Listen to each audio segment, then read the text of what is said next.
जब जब किसी ने भी उकसाया है, ब्राह्मण ने तब अपना शस्त्र उठाया है।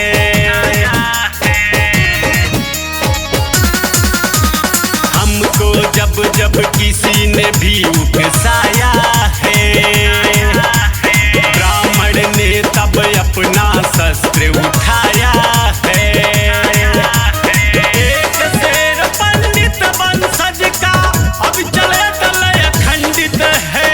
एक शेर पंडित वंशज का अब चले तलय खंडित है।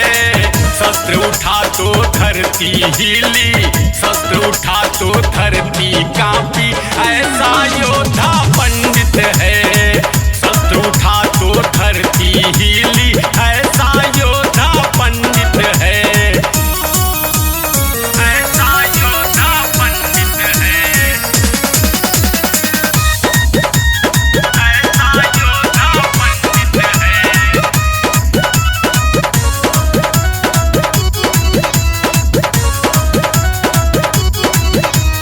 घर सम्मान न तो जीवन किस काम का है। वह वंशज ना दादा परशुराम का है। घर सम्मान न तो जीवन किस काम का है। वह वंशज ना दादा परशुराम का है।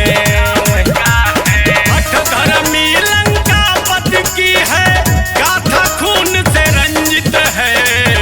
धर्मी लंकापति की है, गाथा खून से रंजित है।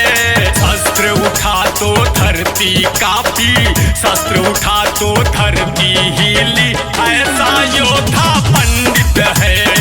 शस्त्र उठा तो धरती हिली, ऐसा योद्धा पंडित है।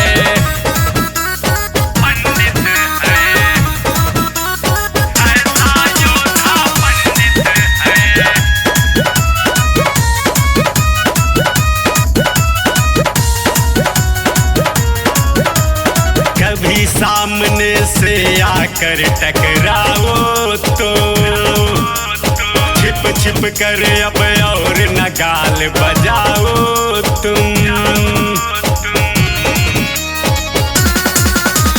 कभी सामने से आकर टकराओ तुम, छिप छिप कर अब